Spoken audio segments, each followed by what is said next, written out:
Good morning po, BFCC! Ngayon, mag-start na po tayo with our Sunday service. So, pwede ko po bang mahilingan lahat po tayo ay tumayo at i-prepare po natin ang ating mga puso at isipan para sa ating Panginoon. Bago po tayo mag-worship, mag-opening prayer po muna tayo na ililid ni Sister Irene. Let's pray po. Father, as we gather here together, we praise you for this day. Reset our agendas as we sit in your presence. For you assure us that where two or more gather in your name, you are here. Panginoon, salamat sa araw na ito at isang pagpapala mo ang handog mo sa amin. Salamat, Lord, sa opportunity na ito na kami ay muling magsama-sama para magpuri sa iyo. Magsama-sama, dalangin ko po ang mga taong naglilingkod sa lugar na ito. Mga ministry workers, naway palakasin mo po ang kanilang pananampalataya at bigyan ng inspirasyon upang maglingkod ng tapat at buong puso. Gayon din po, Lord, ang magtuturo sa amin ng iyong salita. Punuin mo po ang aming puso ng iyong presensya. Salamat po sa nagdaang araw ng patnubay at gabay mo. Dalangin din po namin, Ama, ang pag-iingat mo sa amin at sa aming mga gawain. At ilayo mo po kami sa anumang kapahamakan at karamdaman o sakit. Sa iyo lamang po namin, Lord, binabalik lahat ng papuri at pasasalamat. In Jesus' mighty name we pray. Amen. Amen! Pwede po ba natin tingnan ang ating mga katabi at sabihin natin, Good morning! Ayan! Ngitian po natin ang bawat isa. And let us praise our God with joyful hearts this morning dahil tunay ngang siya'y karapat-dapat sa ating papuri. Amen? Umaawit, nagpupuri, nagdiriwang ang lahat. Papuri kay Yahweh, Yahweh, Yahweh. Lumalapit sa presensya mo, nagpupugay ang lahat. Papuri kay Yahweh, Yahweh, Yahweh. Sa lahat ng oras, sa lahat ng oras, sa bawat araw, pinupuri at sinasamba.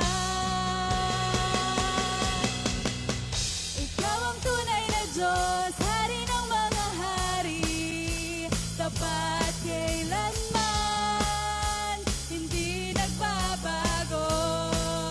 Oh, ikaw ang tunay na Diyos, hari ng mga hari, tapat kailanman, hindi nagbabago. Si Yahweh ang ating Diyos. Amen! Palakpakan po natin ang ating Panginoon at muli po natin kantahin. Umaawit, nagpupuri, nagdiriwang ang lahat. Papuri kay Yahweh, Yahweh, Yahweh.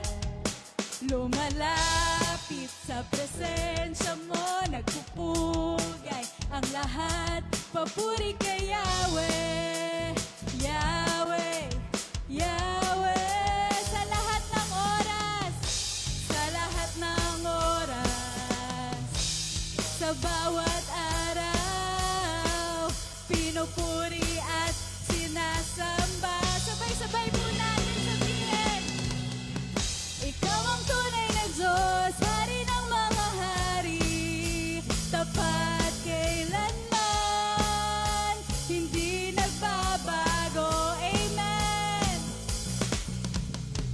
Ikaw ang tunay na Diyos, hari ng mga hari, tapat kailanman, hindi nagbabago. Si Yahweh ang ating Diyos. Amen! Sabay-sabay po natin tong i-declare ngayong umaga. Tayo po'y pumalakpak. Sabay-sabay. Let's declare this. Pagpapala'y bumubuhos na. Yahweh, Yahweh, sa ngalan niya'y may kagalingan.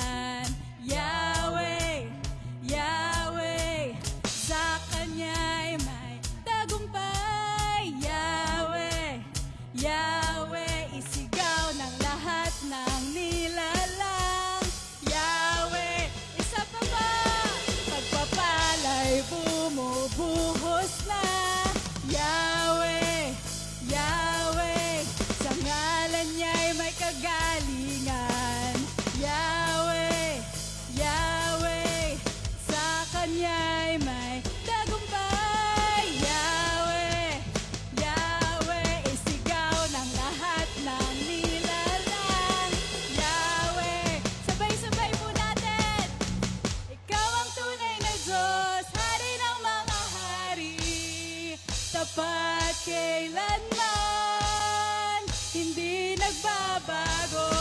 Amen. Ikaw ang tunay na Diyos, Hari ng mga hari, tapat kailanman, hindi nagbabago.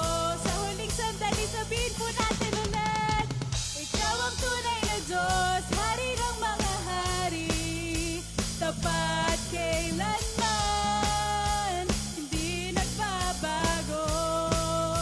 Si Yahweh ang ating Diyos. Amen! Si Yahweh ang ating Diyos. Si Yahweh ang ating Diyos. Amen! Tunay nga na si Yahweh ang ating Panginoon. At anuman ang pinagdadaanan natin, siya pa rin ang ating nanaisin. He deserves all the glory and all the praise. Tunay ngang siya'y karapat-dapat. Kaya today, let's confess, Lord, na ikaw pa rin ang nais namin sa aming mga buhay. Amen? Amen. Kantahin po natin ang Ikaw Pa Rin.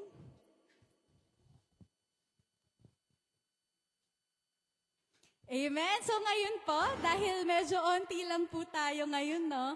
Pwede po tayong umikot at batiin natin. Ang dami nga po natin bigla, praise God! Pwede po natin batiin ang bawat isa't isa ngayong umaga. Ikot po tayo. At batiin po natin ang bawat isa ng good morning. Ang puso ko'y puno ng sigla, Jesus, basta't kasama kita. Lalong gumagaan ang bawat umaga. Sa paglubog ng araw, papuri ko'y sisigaw. Maging sa aking pagtulog, kasama ko'y ikaw. Ikaw pa rin, ikaw pa rin ang hanap ko. Ikaw pa rin ang nais ko. Hindi pagpapalit kahit anong alok ng mundo. Walang ibang sasambahin, walang ibang pupurihin. Pag-asa ng buhay ko'y ikaw pa rin. Amen! Sa ating walang maghihiwalay, sa pagmamahal mong tunay, maging kamatayan man o buhay. Gutom man o sakit, magunaw man itong daigdig, pag-ibig mo sa akin ay di mayayanig.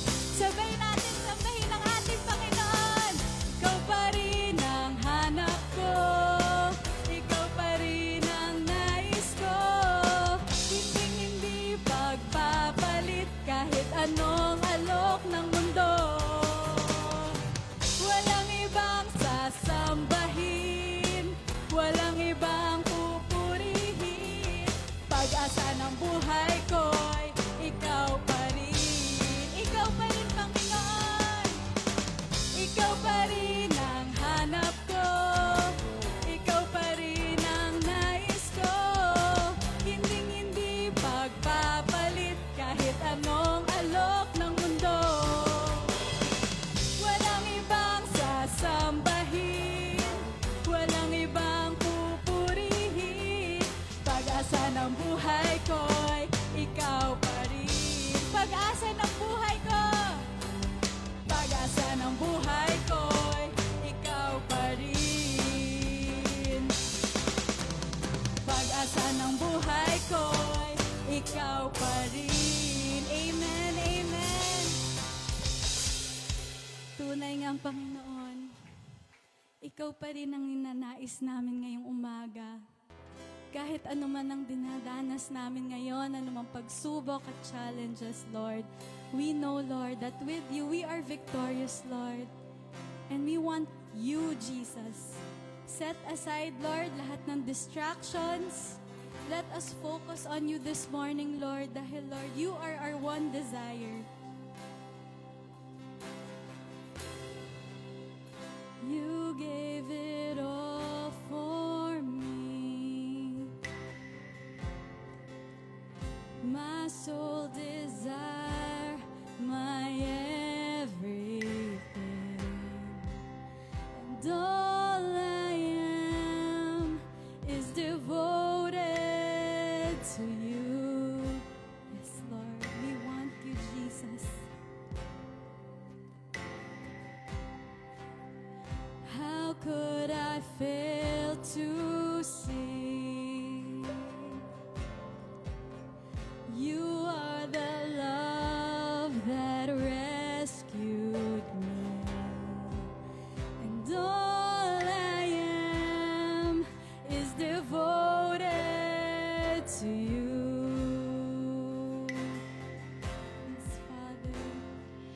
And oh, how could I not be moved, Lord, here with you? So have your way in me. 'Cause Lord, there is just one thing that I will see.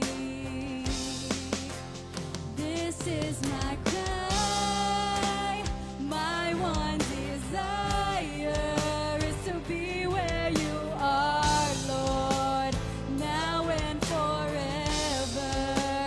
More than a song, my one desire is to be with you, is to be with you, Jesus. So we desire. You gave it all for me. Yes, Jesus. My soul desire, my everything. And all I am is devoted to you. How could I fail to see? How could I fail to see? You are the love that rescued me. And all I am is devoted to you. Yes, Lord. And oh, how could I not be moved, Lord, here with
is not you. If we desire career, if we desire money over you, Lord, break it in the name of Jesus, Lord. Let us desire you and you alone, Lord. In Jesus' name, in Jesus' name. Ngayon, Lord, gusto namin ialay ang aming mga buhay at puso sa iyo. Maglilingkod kami, Lord. Tunay ngang sa iyo lamang ang aming buhay.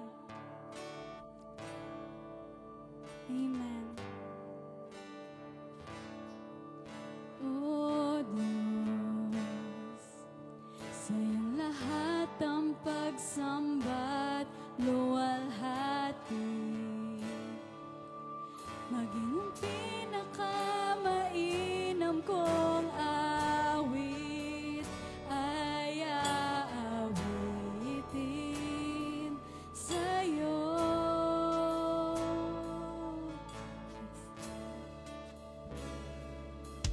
O Diyos, ang aking isipan ay pagharian mo, at sa aking puso ay hindi na maglaho, tanging pag-ibig sa'yo.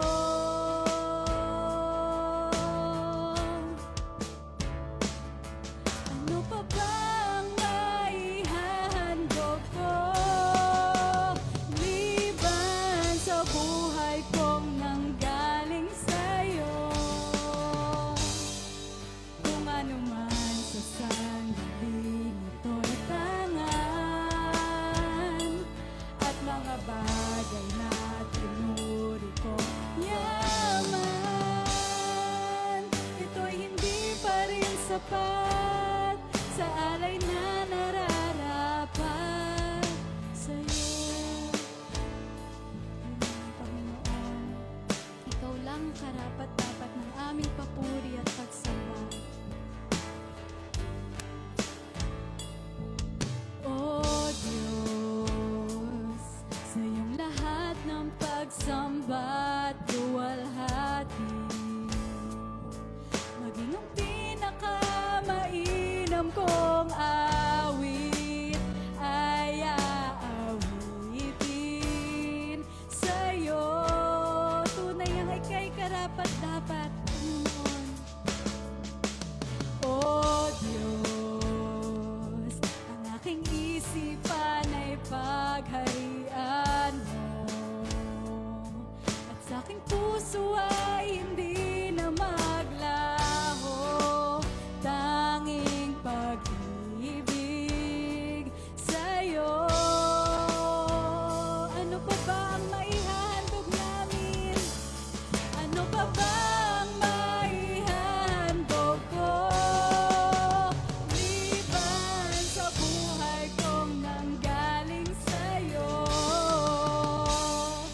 Kung ano man sa sandali nito'y tangan, at mga bagay na tinuri kong yaman,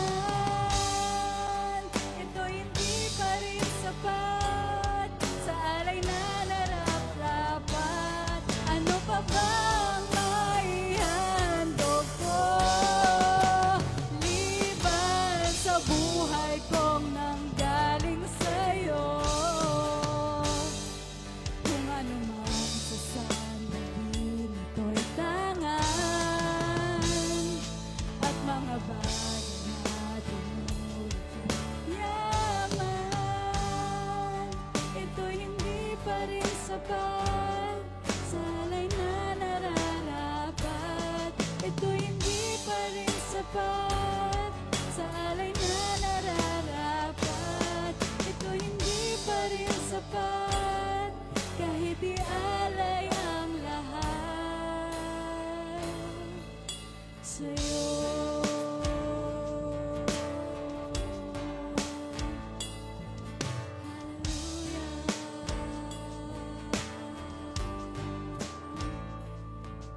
Pinupuri ka namin. Salamat, Panginoon. We praise you, Lord, this morning. Salamat, Panginoon, sa lahat ng blessing sa lahat ng challenges, Lord. We still praise you, Lord, dahil karapat-dapat ka namin pagsambahin ngayong umaga. Salamat, Panginoon, sa lahat. Palakpakan po natin ang ating Panginoon ngayong umaga. Amen and amen.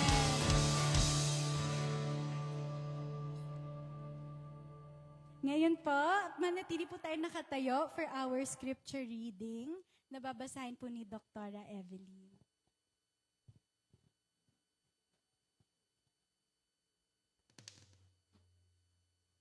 Let us open our Bibles in Mark 10:17 to 31. Verse 17. Nang siya'y paalis na, may isang lalaking patakbong lumapit kay Jesus. Lumuhod sa harapan niya at nagtanong, "Mabuting guro, ano po ba ang dapat kong gawin upang makamtan ko ang buhay na walang hanggan?" Sumagot si Jesus, "Bakit mo ako tinawag na mabuti? Walang mabuti kundi ang Diyos lamang. Alam mo ang mga utos ng Diyos. Huwag kang papatay, huwag kang mangangalunya, huwag kang magnanakaw, huwag kang sasaksi ng walang katotohanan, huwag kang mandaraya, igalang mo ang iyong ama at ina." Sumagot ang lalaki, "Guro, mula pa sa aking pagkabata ay tinupad ko na ang lahat ng mga iyan." Magiliw siyang tiningnan ni Jesus at sinabi, "May isang bagay pa na dapat mong gawin. Ipagbili mo ang iyong mga ari-arian at ipamigay mo sa mahihirap, at magkakaroon ka ng kayamanan sa langit. Pagkatapos, bumalik ka at sumunod sa akin." Nang marinig ito ng lalaki, siya'y nanlumo at malungkot na umalis, sapagkat siya'y lubhang napakayaman. Tiningnan ni Jesus ang mga nasa paligid niya at sinabi sa mga alagad, "Tunay ngang napakahirap para sa mayaman ang makapasok sa kaharian ng Diyos."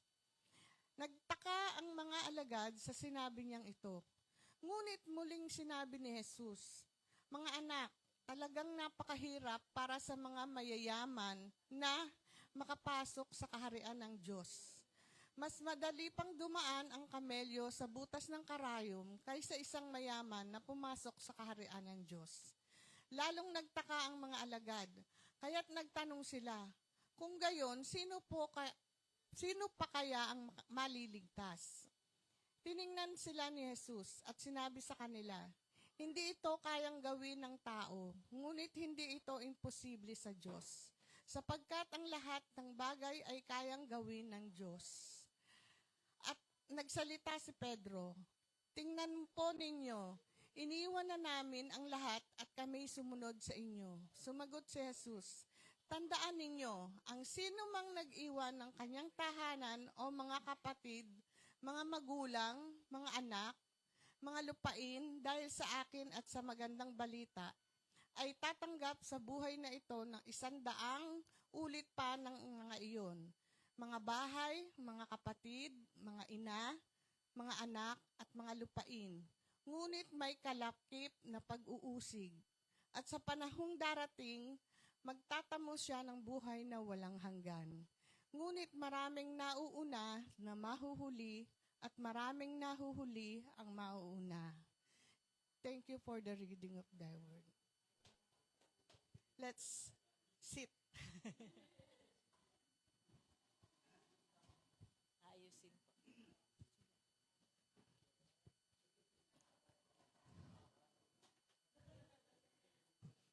Tagilid na naman ang bangka, mga kapatid. Pwede lumipat sa kabila. Yan. Good morning, BFCC. Napakagandang umaga po. At hindi na masyadong mainit ang panahon. Medyo nag-uulan na. At dahil dyan, gusto ko pong ngitian nyo yung mga nasa likod, nasa harap, nasa kaliwat, nasa kanan po ninyo. At batiin ninyong masaya ako ngayong umaga. Kapiling kita.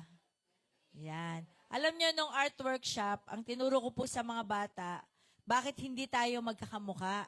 Sabi ko, kasi may mga magaling sa ganitong bagay, meron namang hindi.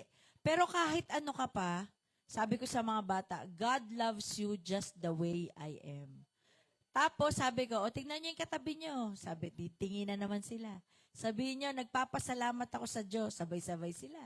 Nagpapasalamat ako sa Diyos. at hindi kita kamuka. Tawanan silang lahat. Purihin ang Lord. Dahil sa umagang to, tayo po ay may tagapagsalita na ipinadala ng ating Panginoon mula pa po sa malayong bansa, ng San Jose del Monte, Bulacan. Siya po ay kabilang sa Fellowship of Christian Communities. Kasama ko po siya sa grupo ng Bulak Boys. Yung pong Bulak Boys is Bulacan Boys kasi mga pastor po sila. Sasali na ako, babae ako. Pangit naman daw pag Bulak Boys and Girls. Pangit. Tsaka isa lang po ako di girl lang. Alam ko na pangalan nyo. Bubukang Bulaklak. Sasara ang Bulaklak. Ayaw nila, hindi sila pumayag. Pinrotesta po nila yon. At siya po ang senior pastor ng Prime Christian Community located po sa Santo Cristo, San Jose del Monte, Bulacan. Yung aming pong resident na bahay, kapitbahay po nila. Kaya lang yung church nga po natin ay dito sa QC. At kinalulugod ko pong ipakilala sa inyong lahat, lumapit na siya si Pastor Rick Katipunan po. Palakpakan natin ang Panginoon.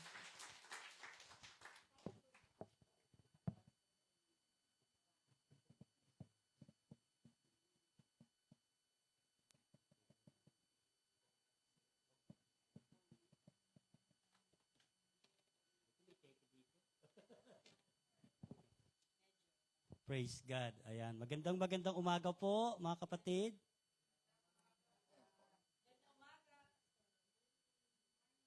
Apply na lang. Ayan. Thank you, bro. Thank you, Makmak. Ayan. Ako po ay nagagalak at pinagpala ng Panginoon na kayo po ay makadaupang palad sa umaga pong ito. At nagpapasalamat din po kay Ate Judith na ginamit ng Panginoon upang ako po ay makapagministeryo sa bawat isa po sa atin. Amen? Opo. Ako po ay si Pastor Rick. Siguro familiar kayo sa Rick B. Kay Kuya Rick Boto. Opo. Ako po ay may K. Rick K. Katipunan. Ayan. Praise God. So sa umaga pong ito, mga kapatid, ang tema nyo nga daw po, I think this month, ay Living with a Purpose as called by God. At ayon po sa information sa akin ni Ate Judith, ay kayo po ay series sa Book of Mark. Ayan.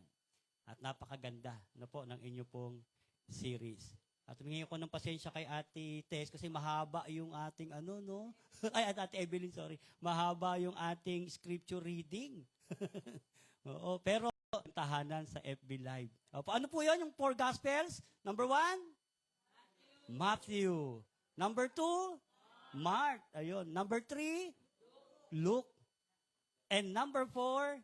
John. Wow, galing Oo, mahusay. Praise God. So siguro, nagtatanong tayo, bakit 4 pa ang ebanghelyo? Pwede namang isa. Di ba? And yung 4 na yon, ang ine-emphasize lang naman nila o ang kanilang subject matter ay yung buhay ng ating Panginoong Jesus. 'Di ba? So sana nagkaisa na lang yung 4, 'di ba? Subsap na lang tayo, gawa tayo ng isang kwento, 'di ba? Pero bakit 4? Alam niyo po, kaya po 4, maaring ang mga dahilan ayon po sa mga scholars ay una, yung addressee o kung kanino po nila in-address yung bawat kanilang mga sulat. Opo. At syempre, depende kung kanino nila isinulat, yung pinaka-main theme ng kanilang paglalahad o pagbibigay ng istorya sa buhay ng ating Panginoong Jesus. Halimbawa, sa book of, or the Gospel of our Lord Jesus Christ according to St. Matthew. Si Matthew.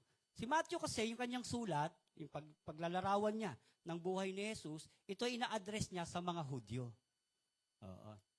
Kaya ang tema niya, si Jesus ay bilang isang hari. Hari ng mga Hudyo. As king. Praise God. Samantala naman kay Lucas, si Lucas naka-address sa mga hentil. Di ba? Kaya Theophilus. Kaya kung mababasa natin, ipinoportrait doon si Jesus bilang isang tao. Di ba? Nagkatawang tao. O son of man. Ayun, pinoportrait siya doon. Praise God. Si John naman, yung ina-address niya, hindi lang sa Hudyo, hindi lang sa Hentil, kung hindi sa lahat ng tao. Kaya nga sabi doon, gayon na lamang ang pag-ibig ng Diyos sa sanlibutan. Oo, cosmos o human being. So in-address niya sa lahat na ng tao. O, ipinahayag ni John the Beloved na ang pagmamahal ng Diyos, hindi lamang sa mga Hudyo, hindi lamang sa mga Hentil, kung hindi sa lahat ng tao. Ganyan din po si Mark. Si Mark, in-address niya, mga kapatid, yung kanyang sulat, ay bilang isang hari. Maaring ito ay sa mga Hudyo, pero bilang hari, at yung haring ito, hindi lamang nakaupo sa kanyang trono, kundi yung haring ito ay bilang isang tagapaglingkod or servant. Tingnan mo yung katabi mo, servant ba yan? Tagapaglingkod ba yan? Oo, di ba? Bilang isang servant. Kaya kung makikita natin, ang ebanghelyo ayon kay Marcos, laging ina-emphasize dito kung papaano si Jesus naglingkod. Kaya di ba sabi niya, naparito anak ng tao upang maglingkod, hindi para paglingkuran. Kaya makikita natin, mga kapatid, sa chapter 10, ay napakalinaw ng paglalarawan ng ministeryo ng ating Panginoong Jesus habang siya ay nagtuturo. Hindi lang siya nagtuturo, di po ba? Nagpapagaling. In a later part nga ng chapter 10, yung bulag na si Bartimeo, di ba, ay kanyang pinagaling. Opo. At upang ilarawan din ng kabanatang ito, ay tinuturo ni Jesus ang mahalagang prinsipyo tungkol sa kaharian ng Diyos. Na nagsimula sa pagtuturo niya katulad ng kabanalan sa pag-aasawa, yung verse 1, di ba? Prior dito sa verse na binasa natin, na yung mag-asawa na ang pinagsama ng Diyos ay hindi pwedeng paghiwalayin ng tao. Oo. Kaya minsan, pag kinasal, hindi congratulations daw yung bati eh. ano, tate, ano? Di ba? O, magsasama na kayo sa hirap at ginhawa. O, di ba? Yung iba, hirap lang yata daw. Wala nang ginhawa. Di ba? O, tinuro doon ni Jesus yung prinsipyo ng pag-aasawa. Na bagamat, di ba, sa panahon ni Moses, dahil nga sa katigasan ng ulo ng mga tao, pinayagan niya yung diborsyo. Oo, sa pamamagitan ng kasulatan. Pero nireinstate ni Jesus sa tagpong yon na ang pinag-isa ng Diyos ay hindi pwedeng paghiwalayin ng tao. Sino lamang ang pwedeng makapaghiwalay sa kanila? Kamatayan. Oo. Kaya pag yung mga mister nyo gusto nang makipaghiwalay, ang sabihin nyo, gusto mo na bang mamatay? O kasi kamatayan lang eh. Oo, kaya yun lang ang way eh. Di ba? O para makapag-isip-isip. Di ba? Magkaroon ng double mind. Gusto mo na bang mamatay? Gusto mo makapaghiwalay eh. Okay? Kaya napakahalaga, napakaganda na kung saan dito po tinuturo, ano ba yung prinsipyo sa kaharian ng Diyos. At maganda yung ating tema, ano po, na mamuhay ng may layunin. So, ang subteam po natin, mamuhay ng may layunin sa kaharian bilang tinawag ng Diyos. Di po ba? Sa kaharian ng Diyos, bilang tayo tinawag, paano po ba tayo namumuhay? Sa kabanatang ito, ipinapakita ni Jesus ang kanyang layunin. Sabi nga ni John ay ang pagkain ni Jesus ay tuparin din ang kalooban ng kanyang amang nasa langit.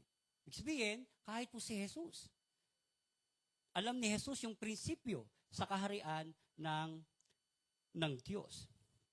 Kaya, ang tanong po natin sa umagang ito, mga kapatid, paano tayo mamumuhay ng may layunin sa kaharian bilang tinawag ng Diyos? Sabi ni Kuya Marcar, hello Kuya Mar, doon sa post niya, mga kapatid, tayo ay tinawag ng Diyos. Di ba? Nabasa niyo ba yon? Hindi lang tayo pinilit. Di ba? Hindi lang tayo sinutsutan. Di ba? O tinulak. Di ba? Kundi lahat tayo ay tinawag ng ating Panginoon. So, paano tayo mamumuhay ng may layunin bilang tinawag ng ating Panginoon? Yung sagot po natin, makapamuhay tayo ng may layunin sa kaharian bilang tinawag ng Diyos sa pamamagitan ng ating pagsunod. Kung narinig po natin yung kwento kanina nung mayamang binata, nung nabalitaan niya, narinig niya na si Jesus ay dumarating, sabi doon, siya ay patakbong lumapit at nagpatira pa. At nagtanong, mabuting guro, ano po ba ang dapat kong gawin upang magkaroon ng buhay na walang hanggan? Ano sagot ni Jesus?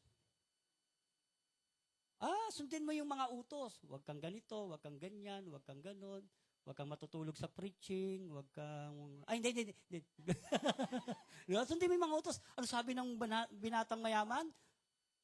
Nasunod ko na po yun. Mula pa sa pagkabata. Ibig sabihin, mga kapatid, wow! Galing, no? Perfect. Diba? Mula sa pagkabata, nasunod niya lahat. Ako nga po, hindi ko pa yata nasusunod lahat eh. Diba? Meron na po ba rito nakasunod? Katulad nung sinasabi, At take note hindi ko po alam, baka si Jesus may sasabihin pa nun, di pa tapos. Diba? Sumingit kagad. Ay, nagawa ko na po yan. Diba? Oo. At sabi po, nung talata, narinig natin, na binasa kanina, magiliw siyang tiningnan ni Jesus. Uy, ang bait. Tingnan mo yung katabi mo, sabi mo, uy, ang bait. Paglinggo. Diba? May mga Kristiyano, paglinggo, mabait eh. Talaga naman, di makabasag plato eh. Pag sa bahay, yung plato, nagkalat na sa banggirahan. Naku, hindi pa nahugasan. Diba? Magiliw siyang tinignan ni Jesus.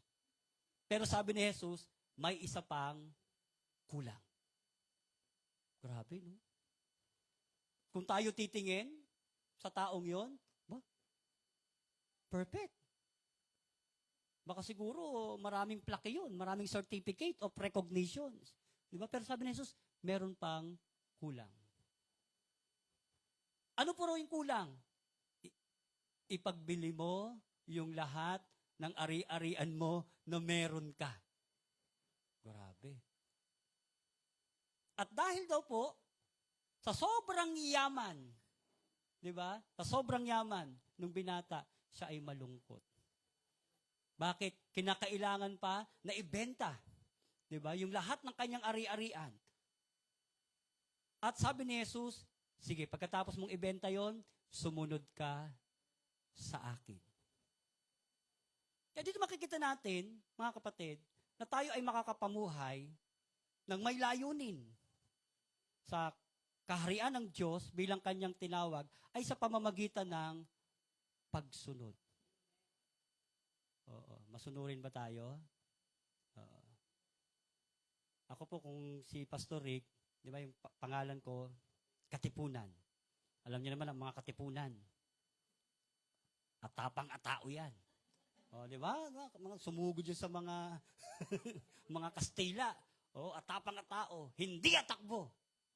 Diba? Aputo na kamay, hindi atakbo. Hindi tatakbo talaga yan, kahit sa namang away. Aputo na paa, hindi tatakbo. Masunurin. Isang chat ni Mrs., uuwing mabilis. Pero wala pa naman siyang chat. O, di ba? Masunurin, matsunurin. Di ba? Hindi po tayo po ay sumusunod sa ating Panginoon. Katulad nung mayamang binata. Kaya lang, yung kanyang response sa sinabi ni Jesus, dahil nga raw po sa sobrang yaman, siya ay yumuko at malungkot na naglakad palayo. Sino po rito nang hanggat na maging mayaman? Taas sa kamay. Ako lang ba? O, di ba lahat naman tayo, di ba? Sino ayaw maging mayaman? Pag yumaman po kayo, bigyan nyo na lang sa amin, ha? Di ba? Ay, ako nga po talaga, naghahangad ako. Because, Lord, payamanin mo lang ako. Di ba? Pag pinayaman mo ako, Lord, siguro linggo-linggo, papipilahin ko yung mga tao, magbibigay ako ng bigas. O, di ba? Di ba? Yun ang pinapangarap natin, di ba? Hindi lang mga politiko ang may kaya niyan. Mga taga VFCC din. Di ba? O, payamanin mo lang ako. Eh, yun po, prayer ko, simula nung nagsimula ako maglingkod sa Panginoon, 2001. Hanggang ngayon. Di ba? Lord, sabi ko, ba't di mo pa ako pinapayaman? Oo. Sabi ko, Lord, gusto ko magkaroon ng ganito, gusto ko magkaroon ng ganyan, pero bakit hindi? Minsan may mga ganun tayong mga tanong eh. Di ba? Maganda naman yung hangarin natin. Maganda yung intention natin. O, kaya nga may mga Kristiyano eh, tumataya sa loto. Meron mo ba dito? Di ba? Oo. Sabi ko nga, patamain mo lang ako sa loto, Lord. Eh, ang problema, di mo ako tumataya. Di ba? Oo. Dahil sa hangarin. Sa hangarin. Pero, hindi ginagawa ng Panginoon eh, sa atin. Oo. Bakit kaya? Ito, na-realize ko, di ba, baka matulad ako dito sa mayamang binata. Oo. Baka pag sa sobrang yaman ko na, baka yung mga hangarin ko, baka yung mga layunin ko, bago ko makamit yung mga bagay na ito, na ibinigay ng Panginoon, eh hindi ko magawa. Eh sigurado yan. Eh kapag ikaw ay sobrang yaman, baka ngayon nasa Canada ka, nag-aalmusal. O, di ba? Magtatanghalian ka sa Europe. Di ba? Magme-merienda ka sa Japan. Di ba? Di ba? Matutulog ka sa California. Di ba? Pag sobrang yaman ka, di ba? Yung ba yung layunin ng ating buhay? Sa kaharian ng Diyos, bilang tayo ay tinawag? Kaya na-realize ko. Oo. Sabi ko, Lord, bakit di mo pa tinutugon? Sabi Lord, di naman yan ang layunin ko para sa iyo eh. Amen? Kasi baka pag ganun ako, ganun karami pera ko, baka hindi na ako mag-preach. Baka sa church namin, mag-i-invite na lang ako ng mga taga-FCC. O, di ba? O, dahil marami kang pera, sige po, kada talk nyo, 50,000. Kada talk, 50,000. O, di ba? Marami pera eh. Di ba? Yung layunin ng Panginoon, baka mawala. Baka maisang tabi. Oo. Kaya sabi ni Lord, kung ano yung meron ka, sumunod ka sa akin. Kaya dito po mga kapatid, makikita natin yung dalawang pagsunod. Dalawang pagsunod. Anong klaseng pagsunod ang ninanais ng ating Panginoong Jesus? Or the quality of our obedience. Kung titingnan natin yung pagsunod ng binatang mayaman sa pag-assess nga natin, wow, perfect. Kasi buruin mo, 10 commandments. Di ba? Huwag kang mangangalunya. Naku. No offense man po sa mga sa mga mayayaman. Yung huwag kang mangangalunya pag marami kang pera eh. O, di ba? Sabi nga ni Sister Andrea, yung misis ko, Daddy, bakit di mo naisipang, di ba, yung magganon? Wala akong pera eh. Di ba? Siyempre, sa aming mga lalaki, di ba? Kapag kami, mangangaliwa, siyempre, sinong magpapakain? Di ikaw. Sinong gagastos? Di ikaw. Sabi ko nga eh, budget na nga natin, kulang pa eh. Mangaliwa pa ako. Di puro na ako kanan. Di ba? Oo. Praise God. Pero yung binatang mayaman, biro mo, nasunod niya yun. Oo. Na perfect niya yun. Hindi siya nandadaya. Hindi siya tumitistigo ng mali. Oo. Ng kasinungalingan. Nasunod niya yun. Pero, nakita natin ay hindi kinalugdan ng Panginoon. Sapagkat, sabi po ng binasa natin kanina, siya ay malungkot na umalis. Oo. Pagsunod sa Diyos, dahil ba sa, ito yung quality of our obedience. Pagsunod natin sa Diyos, dahil ba sa relihiyon? Bakit po sumusunod yung binatang mayaman? Baka yun yung utos ng kanilang relihiyon. Baka yun yung, di ba, sinasabi na dapat nilang gagawin sa kanilang relihiyon. Oo. Tayo po, mga kapatid, bakit ba tayo nandito? Kasi born again ako eh. Kaya hindi ako katoliko eh. Kaya nasa born again ako. Amen? Oh. Bakit yung mga katoliko? Magsisimba sa katoliko. Katoliko kami eh. Kaya kailangan kaming sumimba sa Catholic. Alam niyo po mga kapatid, bago po ako naging pastor, ako po ay, naka-FB live tayo. No? Ako po ay matagal na preacher ni Father Archie Giriba. Alam niyo si Father Archie? Yung Shalom. Ang aming gawain niya sa may Quezon City Memorial Circle. Naku, every Saturday nandyan po kami. Every Saturday. At alam niyo po, sa dogma ng Catholic, di ba may dalawa kasi silang paniniwala patungkol sa kasalanan. Yung mortal sin, tsaka venial sin. Tama ba? Ako baka ma-check ako ng may mga... Yung venial sin, ito yung kasalanan ng tao pag namatay, saan pupunta? Purgatorio. Doon sa pupurgahin. Ewan ko kung anong papainom sa kanya doon para purgahin siya ng purgahin doon. Oo. By prayers, di ba, ng mga pamilya niya, may panahon na ililipat siya sa langit. Oo. Pero pag mortal sin, ito yung kasalanan na diretso sa impyerno. Hindi na mapapatawad yung kahit anong prayer. Alam niyo ba, sa Catholic Church, meron silang dogma na kapag ikaw ay hindi nagsimba, ma-absent ka ng pagsisimba, mortal sin. Oo, sa kanila. Ngayon, nagsimba ka. Di ba sa Catholic yung simbahan laging puno. Yung iba nasa labas na. Puno ako nagsisimba, ganun eh. Di ba? Yung rinig mo, alingaw-ngaw na lang nung parang nung misa eh. Mga kapatid, Ted, na lang nakarating sa'yo eh. Di ba? Sa dami. Manampalataya. Taya na lang narinig mo. Kaya nung taya, di ba? Tapos yung pagbasa di ba? 10:17. Di ba?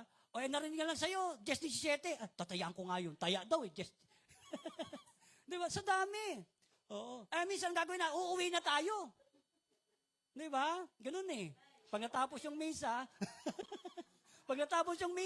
uwi na.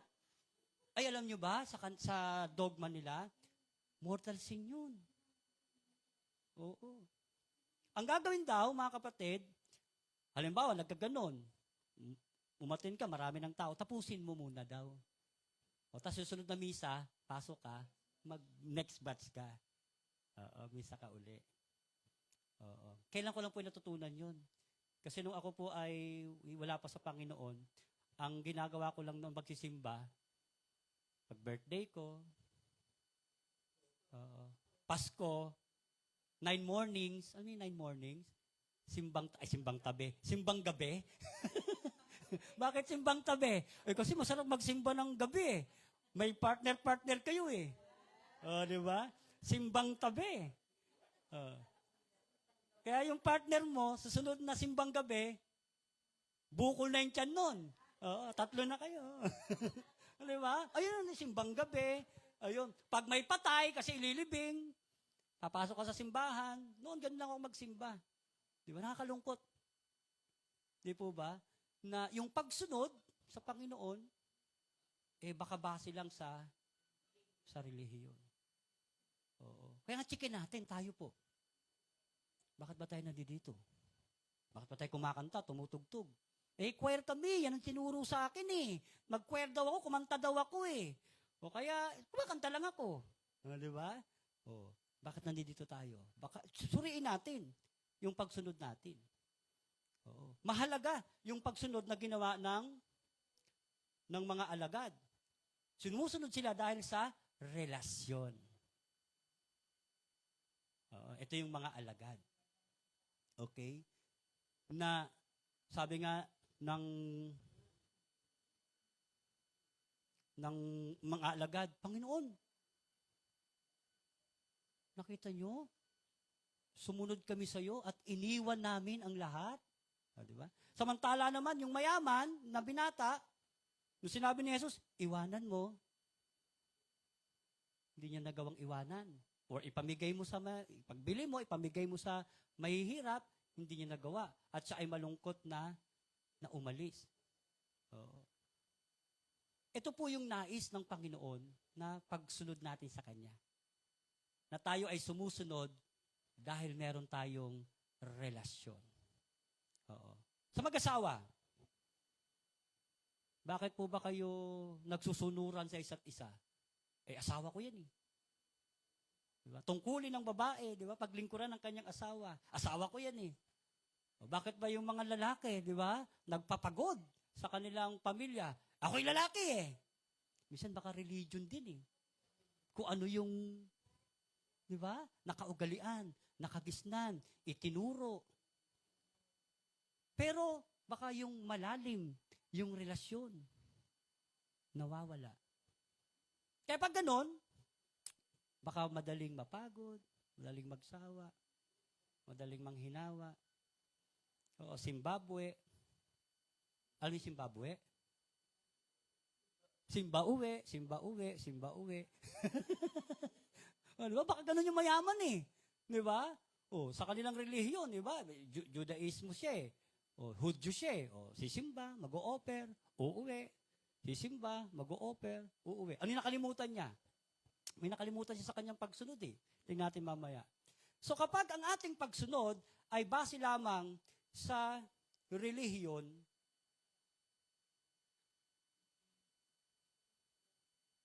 may kulang pa. Hindi po masama ang relihiyon, mga kapatid, don't get me wrong. Hindi po masama ang relihiyon. Hindi natin isinasantabi, hindi natin ina-abolish ang relihiyon. Sa relihiyon, maganda naman yan eh. Diyan nagkakaroon ng organization, nagiging maayos, di ba? Nagkakaroon ng hierarchy. Di ba? Sa relihiyon, hoy, senior pastor ako, dapat ako nasusunod. Di ba? Maganda naman yung gano'n, may decision making. Okay naman po yun eh. Di ba? Organized, pero hindi sapat. Hindi po sapat yung ginagawa natin kapag ang ating pagsunod sa Panginoon ay base lang sa mga rules. Magwawalis ako, bakit ka magwawalis? Kasi ito yung utos sa akin ni Pastore. Magagalit yun pag hindi ako nagwalis. Di ba? Mga kapatid, kami po sa church namin, every Sunday, meron po kaming potluck. So, bawat mga members magdadala. Oo. Kung ano yung mga tira nila kagabi, sabi ko, kung ano po yung tira nyo kagabi, dalhin nyo, pagsalusaluan natin. Kasi para pag tanghalian na, di ba kasi matatapos ay tanghali na eh. Para uuwi po kayo, tutulog na lang kayo, hindi na kayo magluluto, di ba? Baka yung asawa nyo magalit pa sa inyo, di ba? Kaya kung ano yung tira nyo kagabi, pagsalusaluhan natin. Di ba? Salo-salo po kami, ganun. Okay po yun. Pero kung ginagawa lang yun, dahil sa inutos, sinabi, tradisyon na natin dito sa church yan, ganun na yung kaugalian natin, baka kulang pa yun. Oo. Baka hindi sapat. Sapagkat, kapag ang pagsunod natin ay dahil sa relasyon, sapat na yun. Bakit ako kumakanta? Sapagkat ako ay may relasyon sa Panginoon. Oo. At pag sinabing relasyon, ito po ay personal. Amen? Personal to. Oo. Hindi ibig sabihin mag-asawa kayo, ay sweetheart, ikaw na lang muna magsimba, ipagdasal mo na lang ako. Oo. Mag-iingat po kayo pag ganun. Ipagdasal mo na lang ako. Di mo alam kung ano pinagdadasal sa'yo. O, di ba? O. Di ba? Eh, naku po. Kaya kailangan sasamahan mo. Sweetheart, pag nagdasal ka, lakasan mo ha, para marinig ko. Di ba? Oo. So, pag sinabing, ito po ay relasyon, ito ay personal. Oo. Kahit na tayo ay marami dito sa simbahan, personal to. Sabi ko nga, kami nila pastora, di ba? Yung mga anak namin. Oh, isinilang na sa church. Lumaki sa church. Pero hindi ibig sabihin sila ay anak ng pastor, automatic na may relasyon sila sa Panginoon. Hindi po automatic yun. Yung anak ko nga po, kay 18 lang. Pinanganak na po talaga yon sa church. Oo. Pero alam niyo ba kung kailan siya na-born again? 2 years ago. 2 years ago lang siya na-born again. Pero, linggo-linggo na sa simbahan. O bakit siya nagsisimba linggo-linggo? Eh, papa niya, pastor eh. Mama niya, church worker eh. Di ba? At talagang magsimba ka. Nakakahiya sa mga members. Pero mo, anak ng pastor, di nagsisimba. O, di ba? Nakakahiya. Baka nasabihin nila. Religion eh. Di po ba? Kaya, nung anak ko nagkaroon ng personal relationship sa Panginoon, mga 2 years lang. O, actually po, siya po ay estudyante ngayon ng Ezra. May estudyante po ng Ezra dito. Si Masaya Katipunan. Pero sa CCM pa siya eh. Baka si Kuya Joshua sa diploma. Diploma ka na Kuya Joshua. CCM pa rin, magkaklase kayo. Oo. Ay, minsan nga po, narinig ko yung umiiyak sa kwarto. Sabi ko, sister, yung anak mo, ano nangyari? Kausapin mo. Ano ba nangyari? Nak, ano nangyari sa'yo? Grabe yung presensya ni Lord. Ay, nagpe-pray lang pala. Akala namin kung ano nangyari. Ibig sabihin, mga kapatid, yung ating relationship sa Panginoon, di ba, personal. Kahit mag-asawa, may kanya-kanya kayong personal na relasyon sa Panginoon. Oo. Kasi personal yun, yung ating relasyon sa Diyos. At ito po ay yung ating pinalalalim na. Kasi once na ang ating ginagawa para sa Panginoon, dahil may relasyon tayo sa Diyos, yun yung pagsunod na ninanais ng Panginoon. Diba? Kahit nga sa pagpili, nung si Haring David, diba? Nung pinili siya ng Panginoon, hindi pa siya qualified physically eh. Diba? Bata pa, murang edad. Pero nasabi ng Diyos, siya'y nakatingin sa puso. Amen? Na tinitingnan na yung ating paglilingkod sa Panginoon, yung ating pagsunod, dapat meron tayong relasyon. Sapagkat kulang pa kapag ang pagsunod natin ay relihiyon lang. Napakaganda po pag tayo aaten. Bakit ka aaten? Makikipagtagpo ako. Di ba? Amen? Sino rito linggo-linggo nakikipagtagpo? Linawin nyo, ha? Baka tanungin ka na asawa mo. Saan mo punta? Makikipagtagpo ako. Tagpo? Sa Panginoon. Di ba? Kaya napakahalaga na ang ating pagsunod, dapat yung kalidad nito ay mayroong relasyon tayo sa Panginoon. Ano mang ginagawa natin? Nagbibigay tayo, tumutulong tayo, nagwawalis tayo. Bakit ka nagwawalis? Lord, dahil may relasyon ako sa iyo. Di ba? Kaya ako ginagawa to. Kasi kung sa relihiyon lang, habang nagwawalis ka, ako lang taga-linis, sila naman taga-dumi. Hindi man tumutulong. Di ba? Tingnan mo yung bangko, hindi pa inano. Tingnan mo. Di ba ganon? Di ba? Pero kapag ang pagsunod natin ay sa relasyon sa Panginoon, habang ginagawa, masaya tayo. Di ba?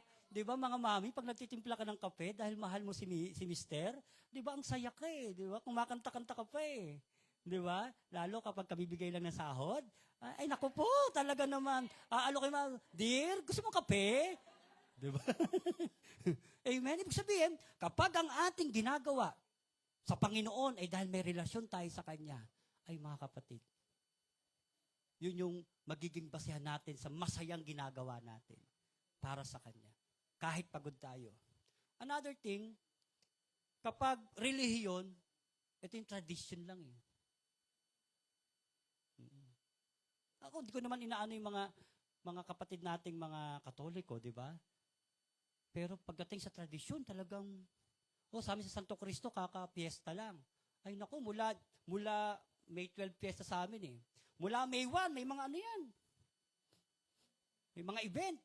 Oo. Taon-taon yan. Oo. Tradisyon na yon. Kaya lang, pag relihiyon ng pagsunod, pagkatapos nun, wala na. Oo. Pag tradisyon lang. Hari nawa mga kapatid sa ating ginagawa, wag lang sanang tradisyon lang. Nakaugalian na namin ito eh. Again hindi ko sinasabing masama yon, pero kulang pa yon. Sapagkat anumang ginagawa natin para sa Panginoon ay dapat bunga ng ating relasyon sa Kanya. Tingnan niyo po, yung lalaki. Sabi ng Panginoong Jesus, sige, ipagbili mo at sumunod ka sa akin. Pero malungkot siyang gawin iyon. Hindi tinuro sa kanya eh. Amen? Ay, may ganun pala. Di ba kasi Zimbabwe lang eh. Simba, uwi. Simba, uwi.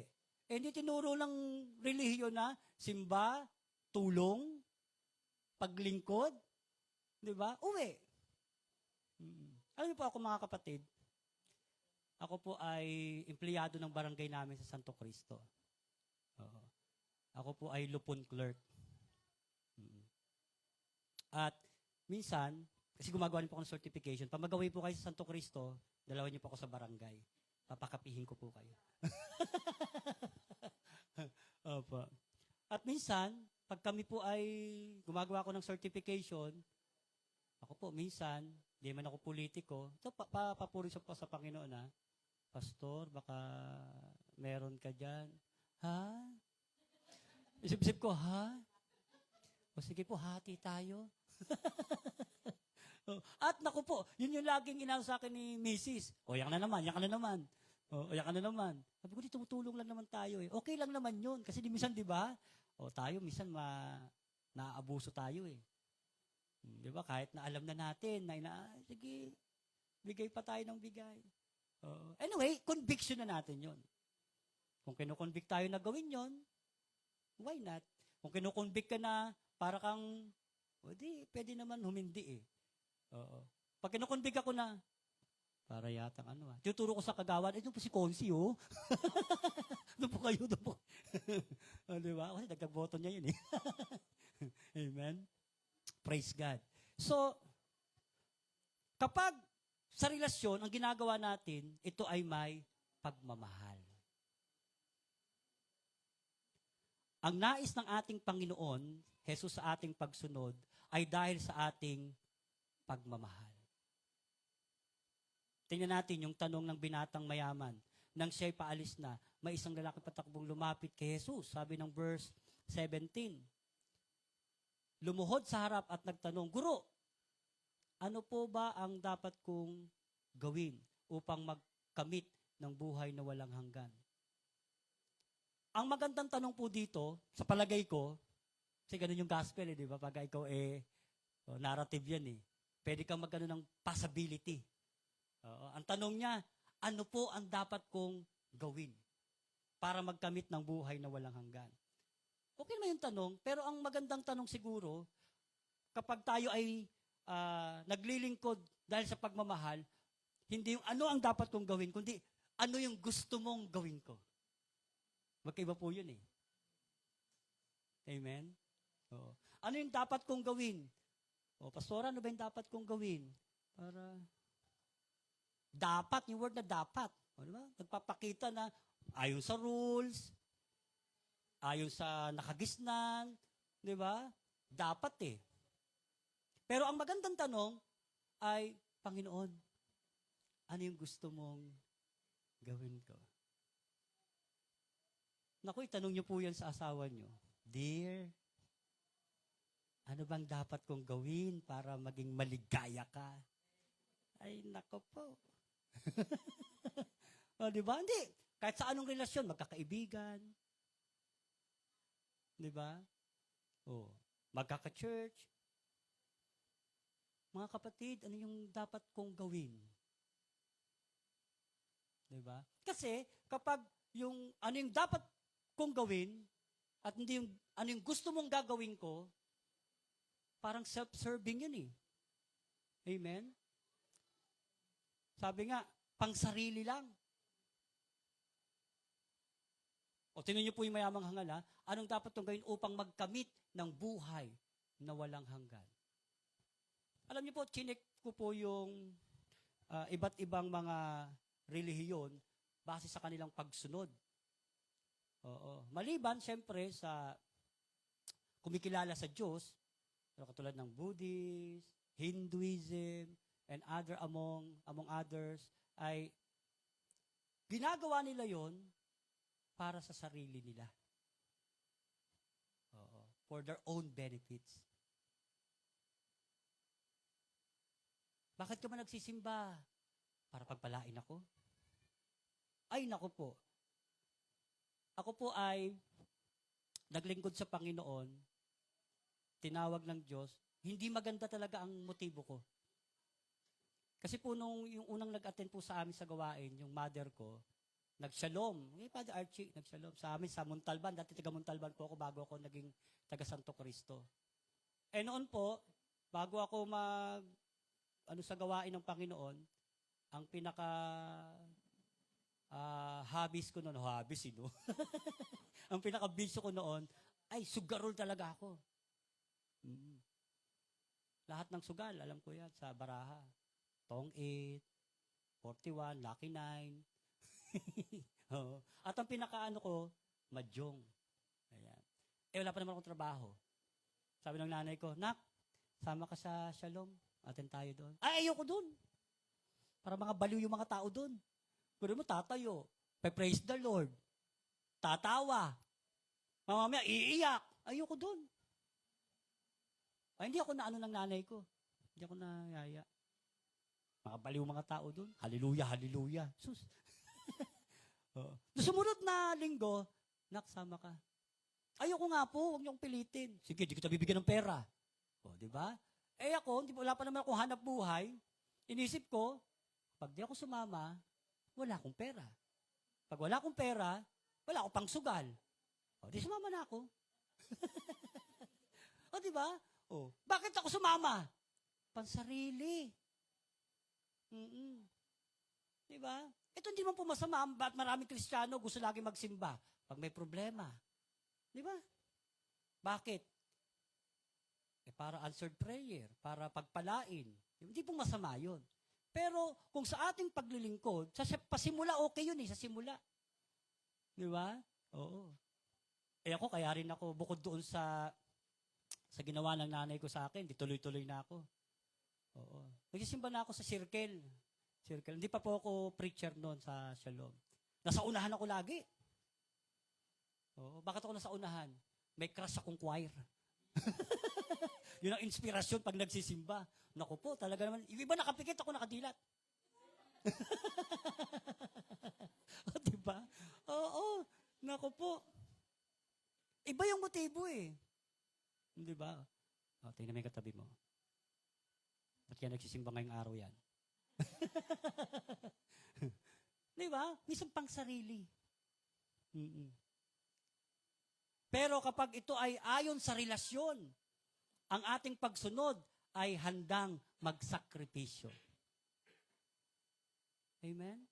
Yung mayamang binata, nung sinabi ni Jesus, ibigay mo sa mahirap yung lahat ng pagbebentahan, nalungkot.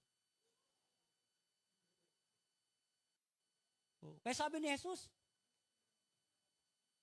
mahirap ang isang mayaman pagharian ng Diyos. Mahirap makapasok sa kaharian ng Diyos. Buti pa ang kamelyo. Sabi, yung kamelyo, kayang pumasok sa butas ng karayom. Grabe yung analogy ni Jesus. Oh. Eh sabi ng mga alagad, kung ganun po, ang hirap o mahirap palang pumasok o walang makakapasok sa kaharian ng Diyos. Sabi ni Jesus, kung sa tao, imposible. Pero sa Diyos, walang imposible. Amen? Oo. Kaya along the way, sa unti-unti, walang imposible sa Panginoon. Binago rin niya ako. Oo. Kaya nung ako'y pastor na, preacher na, magmi-mission ako minsan, wala namang choir. Wala magagandang choir. Bakit? Ako na gitarista, ako pa choir, ako pa MC, ako pa preacher. Sa amin sa Shalom may patotoo. Ako pa nagpapatotoo. Oo. Di ba? Pero dahil nga ang ginagawa natin ay handa tayong magsakripisyo. Amen? Sa umagang ito, bago kayo pumunta dito, may sinakripisyo ba kayo? Di ba? Oh. Bakit nyo ginagawang magsakripisyo? Bakit kayo nagsakripisyo? Dahil ba utos? Dahil manakagisnan? Hindi. Dahil mahal natin ang Diyos. Oo. Kaya yung mga alagad, yung pagsunod ng mga alagad, sabi ng mga alagad, kung gayon, Panginoon, nakita nyo po, tingnan nyo po, iniwan namin lahat. Sumunod kami sa inyo.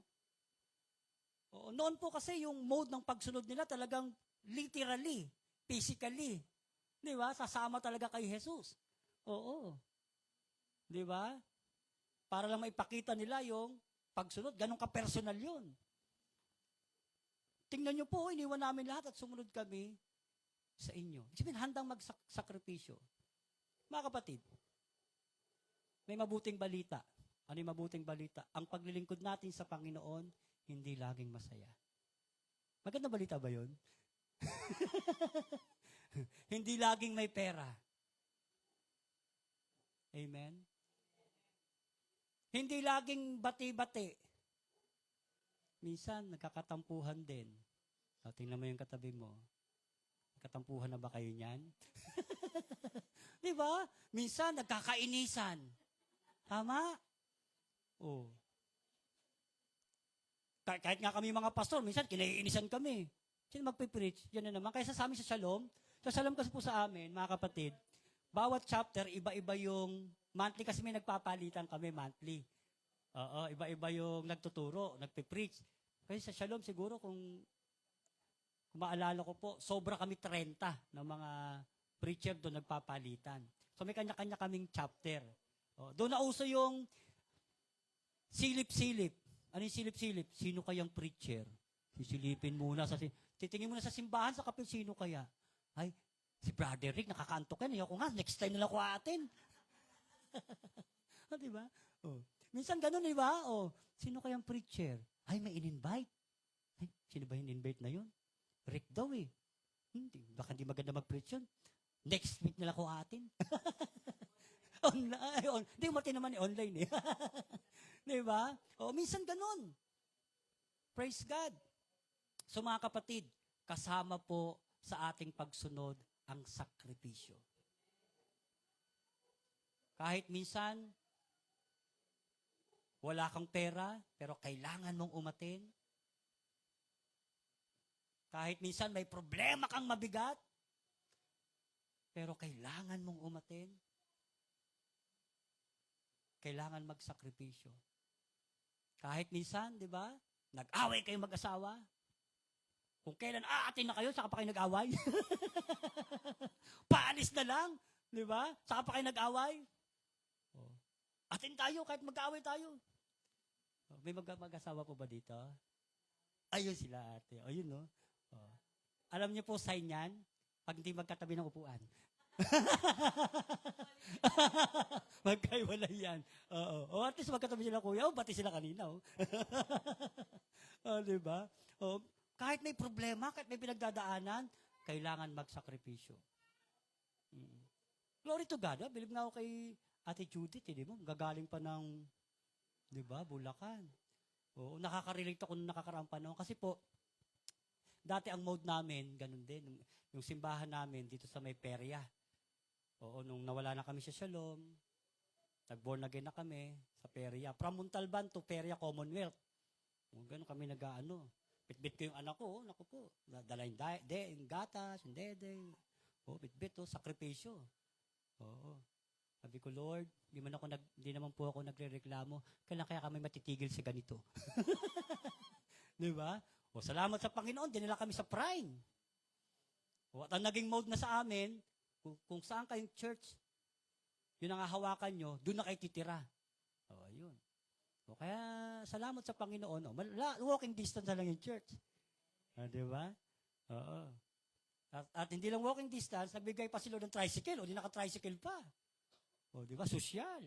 Naka-tricycle. O, di ba? Kaya hindi makalabas ng bahay nang hindi naka-tricycle. Hindi na naglalakad. Kailangan natin minsan magsakripisyo sa ating paglilingkod. Bakit natin makakayang gawin ito? Sapagkat mahal natin ang Diyos. May relasyon tayo sa Diyos. Meron po bang pagkakataon na minsan sa offering, wala ka ng pera, last money mo na? Last money mo na. Ito yung experience sa buhay mo na pinakamahirap. Tapos kinukonvict ka ni Lord. Ibigay mo. Lord naman. Wag naman, Lord. Ibigay mo. Ikaw ba talaga yan, Lord? Ikaw ba yan? Kino-confirm pa eh. Ibigay mo. Lumayas ka, lumayas. Naku, inano pa. Nirebyok pa. O, di ba? Minsan kino-convict ka, ibigay mo. Naku, meron po ka experience sa ganyan. And take note ha, yung pera na yon, pambili ng bigas. Oo. At pag binigay ko to, wala na. Pero pag sinunod mo pala yun, ginawa mo, ay makikita mo lalo yung himala ng Panginoon. Praise God. Bakit? May kumamay. Oo. Madalang magbigay yun eh. Oo. Praise God. Madalang magbigay. Pero pag hinipo pala ng Panginoon, nung pag kumamay, sabi ko, Lord, salamat po. Di ba? Yung ibinigay mo kay Lord, times 10. Di ba? Sabi ko, naku, dapat inakilakihan ko lang pala binigay ko kanina. Nagsisi pa no? Di ba? Sakripisyo, minsan may ganun tayong pagsasakripisyo. Pero maging balanse po tayo, ha, mga kapatid. Wag din tayo masyadong nakakahon. Ano yon? Kailangan ko magsimba ngayon. May sakit yung anak mo. Anak, kaya kang pagalingin ng Panginoon, magsisimba muna ako. Huwag mo iwanan. Oo, ha? Baka balansehin po natin, ha? Oo. Baka yung anak mo, inaapoy ng lagnat, eh. Masyado tayong relihiyoso. Di ba, ganon? Huwag po nating iwanan. Balansehin natin. Kasi may conviction naman si Lord, eh. Opo. Kaya sa ating pagsunod, napakahalaga ng ating sakripisyo. May sakripisyo po talaga yan. Oo. Magsasakripisyo talaga tayo. Ngayon lang, sakripisyo na kayo. Di ba? Nakakaantok, di ba? Pero sakripisyo. Pero ako po, mga kapatid, hindi po ako nagagalit kapag sa preaching ko may nakakatulog. Hindi po ako nagagalit. Natutuwa pa po ako. Di ba? Ang mahal kaya, di ba? Para lang makaano ka pang patulog, mahal kaya yun. Di ba? O at least sa church, at least sa bahay, hindi ka nakapagpahinga, dito nakapagpahinga ka. Di ba? Ang sinasabi ko lang po, mga kapatid, huwag kayo maingay, baka magising, ha? Di po ba, mga kapatid? Ang ibig ko sabihin, sa atin po, may sakripisyo tayo. Buti nga kayo, aircon na, konting sakripisyo na lang. Di ba? Yung init, napaglalabanan na natin. Pero bunga pa rin yan, ng sakripisyo natin noon, eh. Bakit po? Kasi kapag sa relihiyon lang tayo, naglilingkod, walang gantimpala. Tingnan yung mayamang hangal, o yung mayaman, binatang mayaman. Ano sabi niya? Sige, ibigay mo. Yung napagbilihan at magkakaroon ka ng kayamanan sa langit. Nagkaroon ba siya? Hindi. Bakit di siya nagkaroon? Di siya sumunod. Yung muko. Bakit may ganyan-ganyan pa kasi? Pwede bang wala na yan? Di ba? Pero, yung mga alagad, meron silang gantimpala. And take note, yung sa mayamang hangal, sabi lang ni Jesus, para magkaroon ka ng kayamanan sa langit. Di ba? Pero yung mga alagad, kung babasahin natin, sabi ni Jesus, tingnan natin. Sa Mark chapter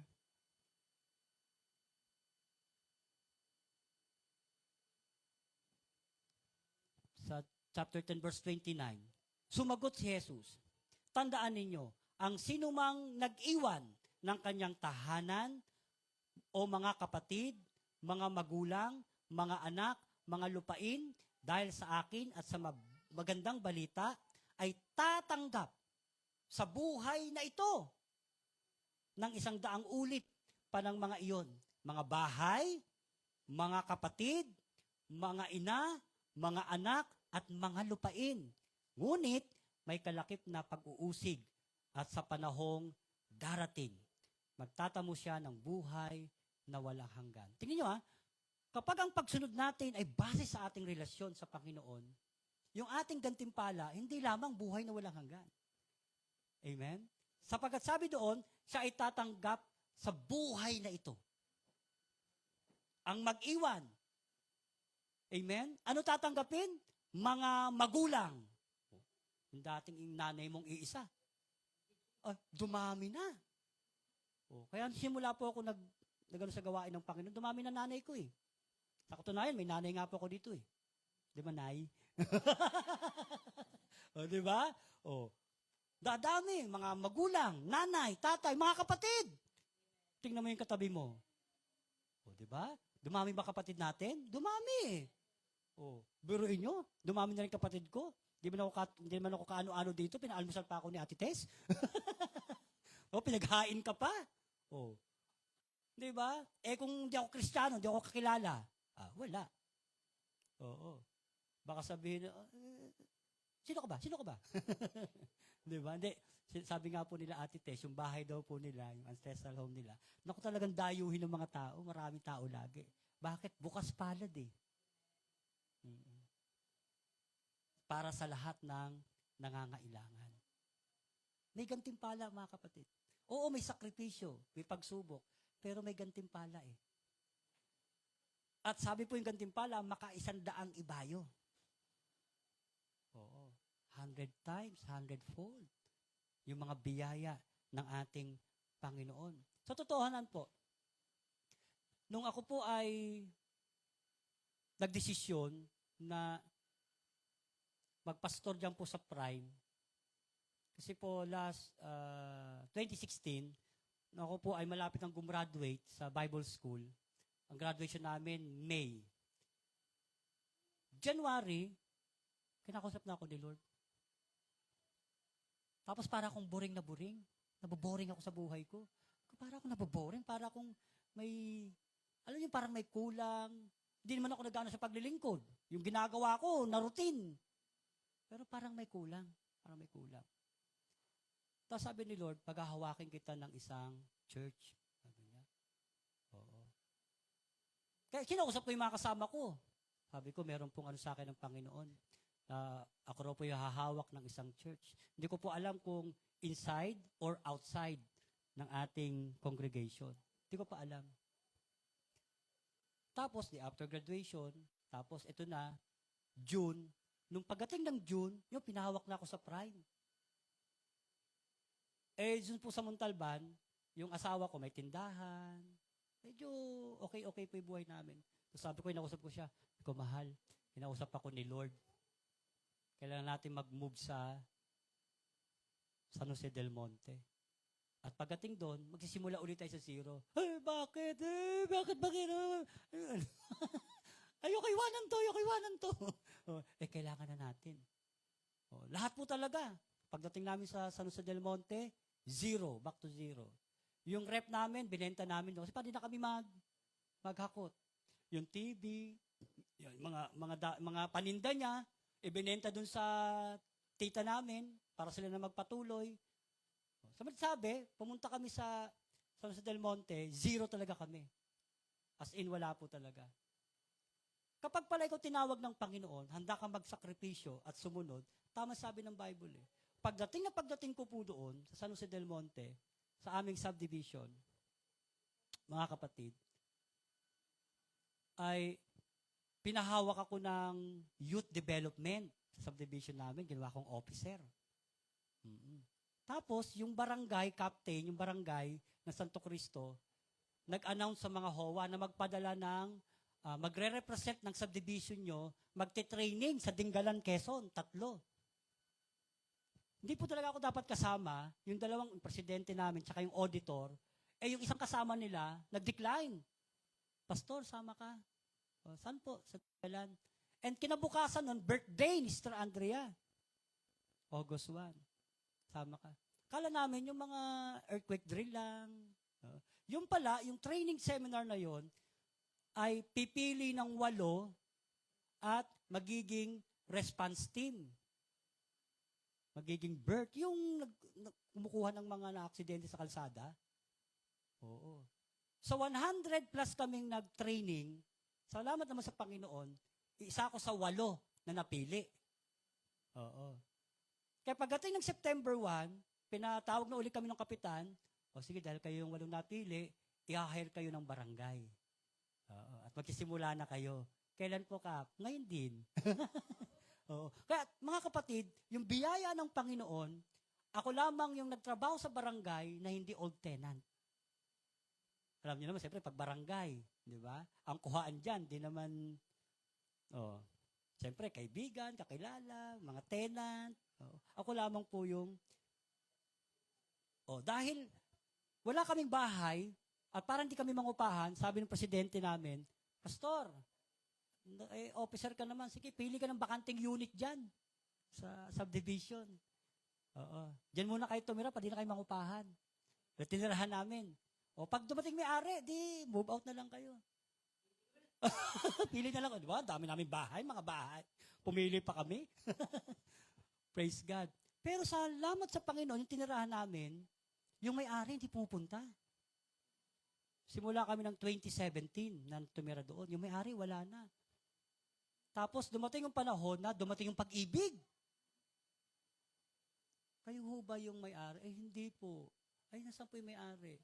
Mapoforeclose na po kasi to. Hindi ho namin alam eh. Sige ho. Ano mangyayari pag na-foreclose? Antayin nyo lang ho yung sulat kasi kayo yung priority na bibili nung sa inyo po mapupunta. Antay kami. Follow up kami sa pag-ibig. Ito po mga kapatid, sa pagkalipas ng 8 taon, last January 15, this year, praise God, na-acquired na naman yung property. Praise God. At timing talaga si Lord. Timing talaga. Bakit? Kasi kung naisip ko, kung last 4 years ago na foreclose yun, hindi kami makakwalify. Bakit? Kasi kailangan ikaw ay empleyado at yung salary mo dapat pasok. Di ba ngayon merong ang gobyerno ngayon, 4PH? Di ba? Alam niyo naman po sweldohan sa barangay. Iiyak ang kalabaw. Di ba? Kaya sabi ko, kung noon ito na-open, imposibleng makuha namin. Pero si Lord talaga, timing.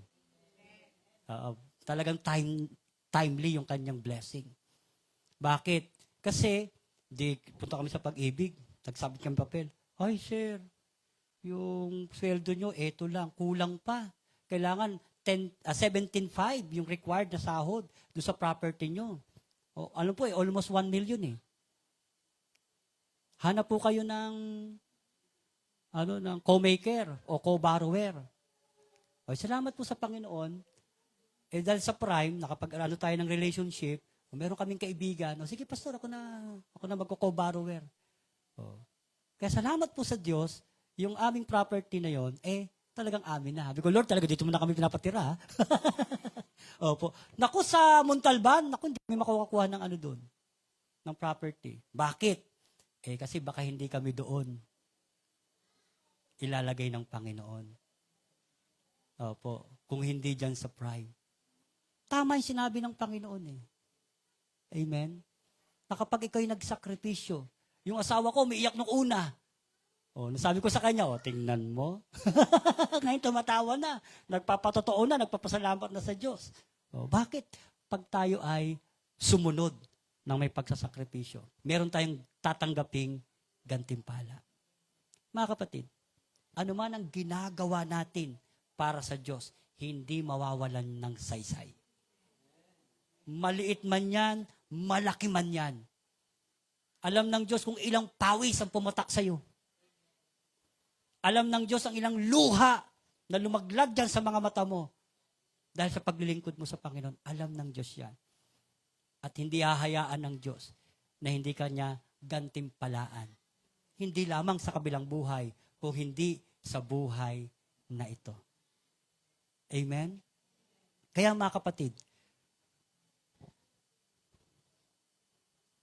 tinawag tayo upang sumunod sa hari. Hindi dahil sa relihiyon lamang, kundi dahil sa relasyon. Hindi para sa ating kapakanan, kundi para sa kanyang kalwalhatian. Hindi upang itaas ang ating pangalan, kundi upang dakilain ang kanyang pangalan. Sapagkat ang tunay na pagsunod ay hindi bunga ng ating obligasyon, kundi bunga ng pag-ibig sa Diyos na unang tumawag sa atin. Mga kapatid, yan po ang layunin ng ating buhay sa kaharian ng Diyos bilang kanyang tinawag. Tayo ay sumunod. Palakpakan po natin ang Panginoon.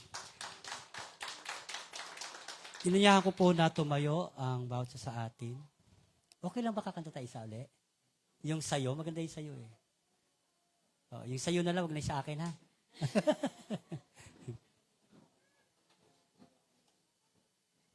Mga kapatid, habang pinapakinggan natin ang awiting ito, ating pong suriin, ating alalahanin, ang pagsunod. Anong klaseng pagsunod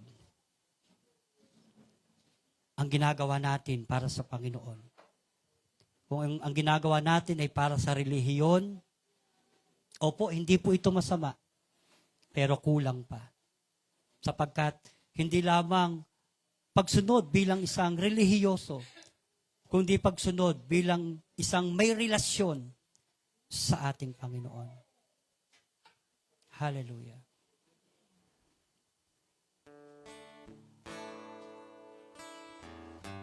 Namnamin po natin yung awiting ito at gawin po nating panalangin.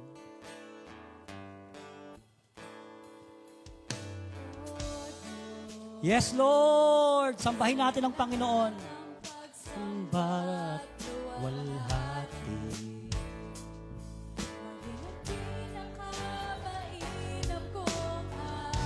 Oh!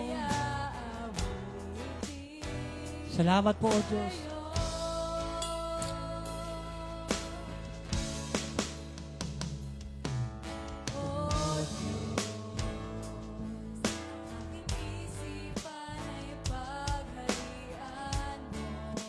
Salamat po, Panginoon.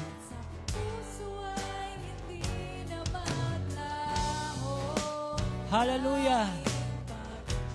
Iniibig ka namin, Panginoon. Oh, hallelujah. Aba ang maihahandog ko. Yes. Iniaalay namin ang aming buhay sa iyo, Panginoon, bilang aming pagsunod ng may pagmamahal. Hallelujah. Ng may pagsasakripisyo. Tunay po. Sa alay na nararapat.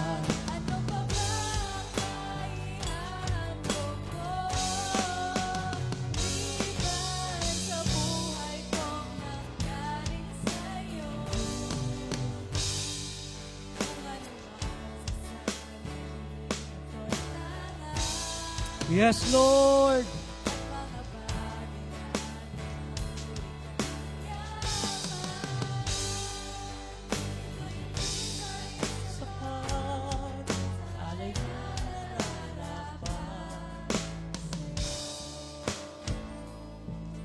Panginoon, narito po ang iyong mga anak. Pakinggan mo ang laman ng aming mga puso. Salamat po sa pagkakataon na ipinagkaloob mo sa amin. Isang malaking pribilehiyo na bagamat hindi kami karapat-dapat na magkaroon ng relasyon sa iyo. Salamat po. Salamat, Panginoong Jesus, sapagkat ibinalik mo yung relasyon namin sa aming amang nasa langit. Lord, maraming salamat po. At hayaan mo po na ang aming pagsunod na ginagawa ay hindi lamang dahil kami ay relihiyoso, kundi kami, Panginoon, ay mga anak mo, mga lingkod mo, at nagmamahal sa iyo ng buong puso. Patawarin mo po kami, Panginoon, na minsan sa aming paglilingkod, ginagawa lamang namin ang isang bagay dahil kailangan, dahil nararapat. Panginoon, patawarin mo po kami. Minsan nagre-reklamo kami sa ginagawa namin. Napapagod kami, Panginoon. Gusto na naming tumigil, huminto at magsawa. Subalit salamat. Lagi mo kaming pinapaalalahanan na ikaw ang Diyos na unang nagsakripisyo para sa amin. Ikaw ang Diyos na unang nagmahal para sa amin. Ikaw, Panginoong Hesus, ang unang sumunod sa Ama upang kami ay bigyan ng buhay na walang hanggan. Kaya naman, Panginoon, narito po ang aming mga puso. Salamat po sa pagtuturo mo na magpapatuloy kaming susunod dahil mahal ka namin. Gagawa kami dahil mahal ka namin. Kikilos kami dahil mahal ka namin. Ama, maglilingkod kami dahil mahal ka namin. Salamat po, Panginoon, sa pagmamahal na ito na ipinagkaloob mo sa amin. Salamat po sa pagkakataong ito na kami nakapaglilingkod. Panginoon, turuan mo rin kami, hindi lamang maglingkod sa iyo, kundi maglingkod din sa aming kapwa. Sa pamamagitan ng mga bagay na pinagkaloob po sa amin, na maitulong namin sa aming kapwa. Lord, salamat. Sapagkat katulad ng sabi ni Pablo, ikaw ang nagbibigay ng binhing ihasik. Salamat, Panginoon, sapagkat ang lahat ng meron kami, Lord God, ay binhing ihasik, Panginoon, para makatulong sa aming kapwa. At salamat po sapagkat ikaw ang nangako na ang sinumang nag-iwan ng kanyang tahanan, ng mga ina, ng ama, kapatid, mga lupa, ay bibigyan mo, Panginoon, ng higit pa sa aming iniwan, Father God. Lord, salamat po. Tinuturoan mo lamang po kami, Panginoon, na sa aming puso, ikaw po ang aming i-priority. Ikaw po ang number 1, Lord. Yung aming pamilya, pangalawa lang sa iyo, Lord God. Yung aming ari-arian, pangalawa lang sa iyo, Panginoon. Sapagkat ikaw ang una sa aming buhay. Lord, salamat po. Pagpalain mo po ang aking mga kapatid sa BFCC, Panginoon. Lord, si Pastora Judith, Lord God, pagpalain mo po siya sa kanyang panunungkulan, Panginoon, na tinawag mo na magpastor sa BFCC, Lord God. At ang mga leaders, ang mga members, oh Lord. Lord, alam namin, marami pang mga pagsubok, marami pang mga problema ang pwedeng dumating, panghawakan mo po sila. Gabayan mo po sila. Pagkaisahin mo po sila, Panginoon. At anumang mga pagsubok at problemang ito ay kanilang mapagtatagumpayan. Sapagkat ikaw ang Diyos na hari, ang naghahari sa kanila pong buhay at sa iglesyang ito. Pagpalain mo rin ang lahat ng workers, Panginoon.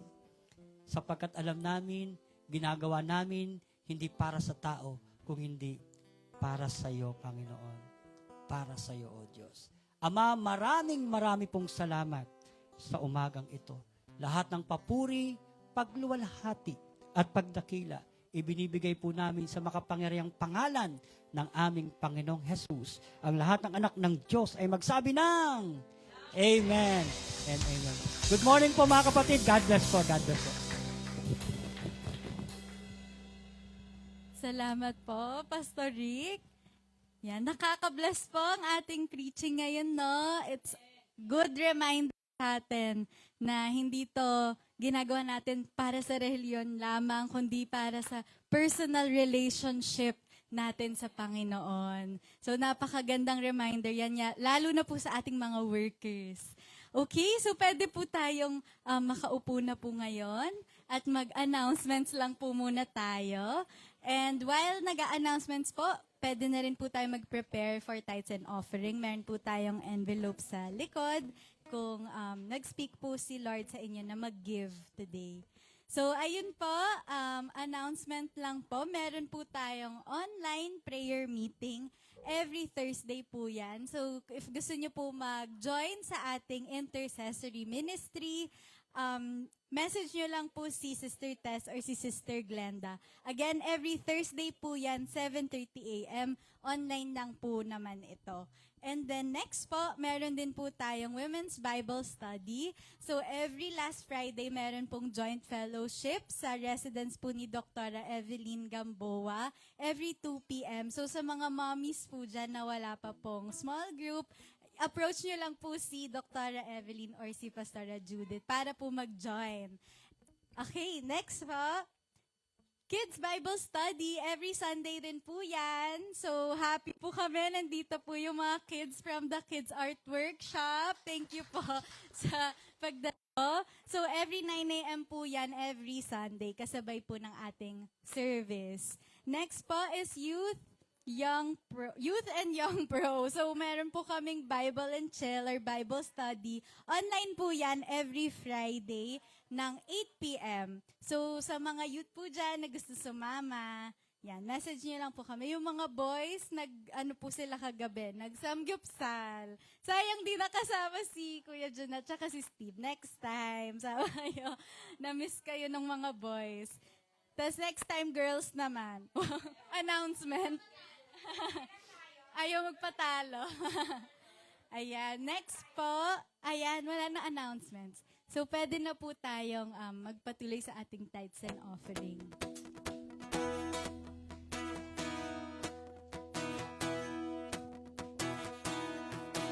Umaawit, nagpupuri, nagdiriwang ang lahat.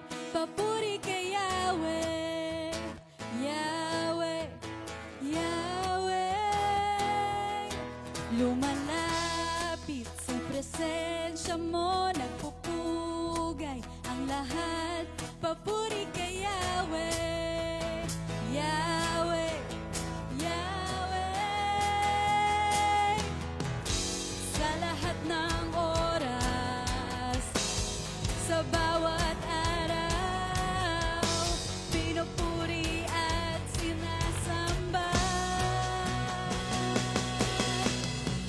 Ikaw ang tunay na Diyos, Hari ng mga hari, tapat kailanman, hindi nagbabago. Ikaw ang tunay na Diyos, Hari ng mga hari, tapat kailanman,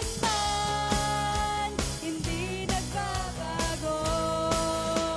Si Yahweh ang ating Diyos. Si Yahweh ang ating Diyos. Si Yahweh ang ating Diyos. Ngayon, tayo po ay tumayo. Pag-pray po natin ng ating tithes. Tawagin ko po si Sister Jade.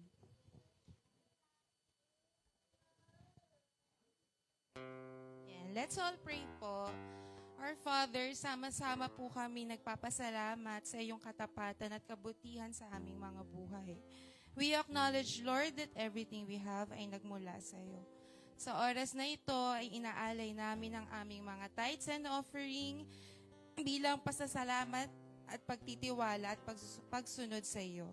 Lord, tanggapin mo po ang aming mga handog na ito at gamitin para sa pagpapalaganap ng iyong kaharian, sa paglilingkod sa mga nangangailangan at sa ikaluluwalhati ng iyong pangalan. Pagpalain mo po ang mga bawat nagbigay at turuan mo kaming maging mabubuting katiwala na mga biyayang pinagkakatiwala mo po sa amin. Higit sa lahat, tulungan mo kami magbigay ng may masasayang puso at may pananampalataya sa iyong mga pangako. We also pray, Lord, for our food. I-bless mo po, Panginoon, ang nag-prepare ng ito at lahat po ng aming pagsasaluhan, Panginoon, ay para po sa iyong kalwalhatian. Salamat, Jesus. In Jesus' name we pray. Amen. Amen. Manatili po tayong nakatayo for our doxology. Kantahin po natin ang Now Unto Him.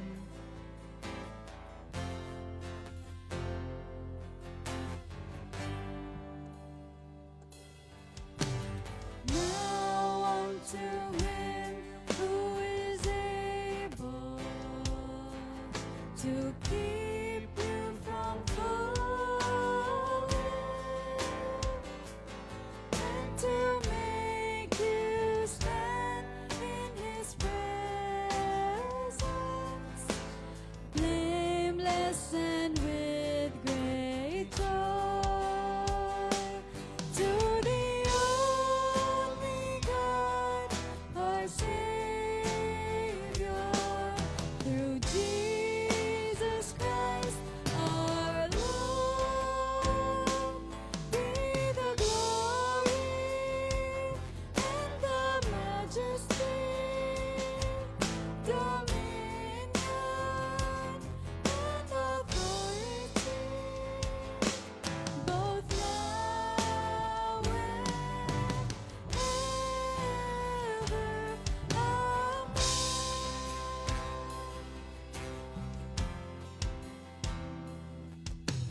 Now unto Him who is able to keep you from falling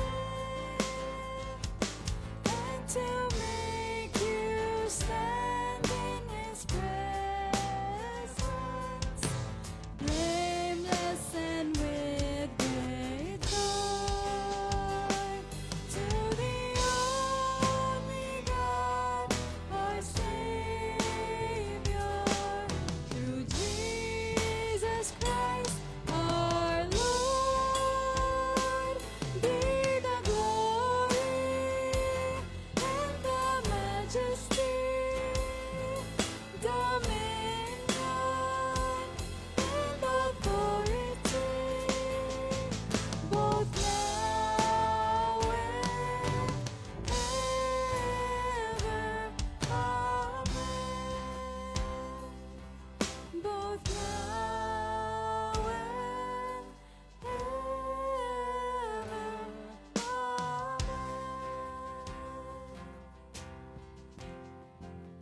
Tayo po ay manalangin. Aming Diyos Ama, itinataas namin ang ngalan mo. Sa iyo ang lahat ng papuri, sa iyo ang lahat ng kaluwalhatian.